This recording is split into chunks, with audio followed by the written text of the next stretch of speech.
Everyone, good evening and welcome back to my channel. Nandito na naman po ako muli para magbahagi sa inyo ng mga natutunan ko, mga na-experience ko, at mga na-experience ng mga nakakasalamuha akong mga OFW na katulad ko.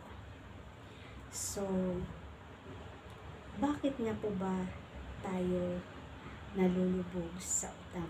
Ano po ba dapat ang tamang diskarte para hindi tayo malubog sa utang?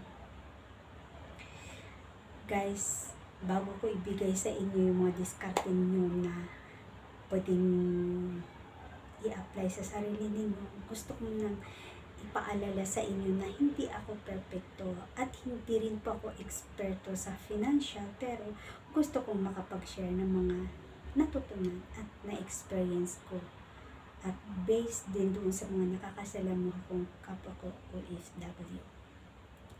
Number 1, huwag tayong gumastos ng sobra sa kinikita natin kada buwan. Number 2, gumawa tayo ng budget plan. Number 3, disiplina. Bakit ko sinasabing huwag tayong gumastos ng sobra sa kinikita? Dahil dyan, pag gumastos tayo ng sobra sa kinikita natin, dyan yung papasok ang pangungutang. Halimbawa, kailangan ng pamilya mo ng 30,000. Ang sahod mo, 25,000 lang. So, anong gagawin mo? Siyempre, mangungutang ka para maibigay mo yung kailangan nilang 35,000. Pero kung hindi naman po emergency, pwede mo silang kausapin. Pwede ba next month na lang? So, doon papasok yung budget plan natin. Sa budget plan, pagdating ng sahod mo, yung amount na pinapadala mo sa kanila, babawasan mo. Yung allowance mo sa sarili mo, babawasan mo. Yung savings mo, bawasan mo. Emergency fund mo, bawasan mo. Para hindi ka makapangutang. At pagdating ng sahod mo doon sa pangalawang buwan, ganun naman ang gagawin mo para maibigay mo yung kailangan nila.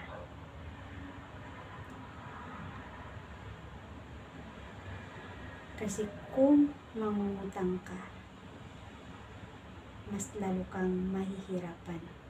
Kung makapangutang ka man at kung hindi pa man sapat, makapangutang ka man, at least konti na lang. So, dito papasok yung disiplina natin sa ating mga sarili. Kailangan mo kausapin ang pamilya mo. Kailangan magkaroon sila ng disiplina sa sarili nila. Makontento sila kung ano lang ang kaya mong ibigay sa kanila. Matuto silang maghanap buhay para mapagkasya ang panggastos nila para sa isang buwan, madagdagan yun. Hindi lang dapat sila aasa sa'yo. At ikaw naman, na OFW, kung every Sunday kumakain ka ng masarap, every Sunday bumibili ka ng damit, every Sunday gumagala ka, bawasan mo.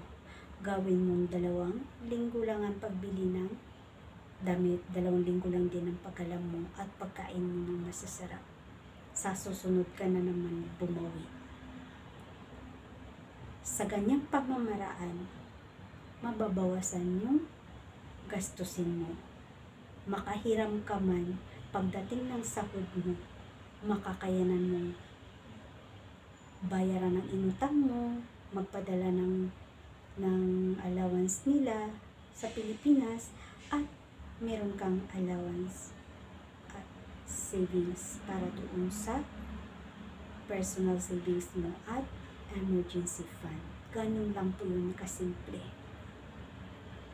Kasi kung hindi natin papairalin ng disiplina, ang ginagawa karamihan ng mga OFW is pagtanggap ng sahod, magtira ng 50 pesos, $50, and then isisin na lahat sa pamilya.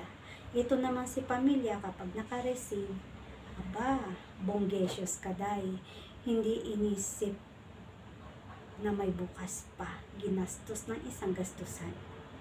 So, kapag naubos yun, hihingi naman kay OFW. Ngayon, itong si OFW naman, mangungutang na naman. So, hindi ka pa nga bayad dun sa utang mo, mangungutang ka na naman. Kaya, ganun ang nangyayari. Pabalik-balik lang ang cycle ng buhay mo kasi nga, walang disiplina sa sarili. Kaya dyan din pumapasok yung panluloko. Kasi binibigay mo lahat ng hiling ng pamilya mo kahit hindi mo kaya. Hindi mo aminin sa kanila na ganun lang ang kinikita mo. Kasi abroad ka eh, di ba?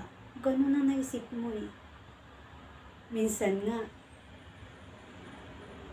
yung post mo, kailangan social. Kasi OFW ka eh. Nasa abroad ka eh, dapat kailangan social.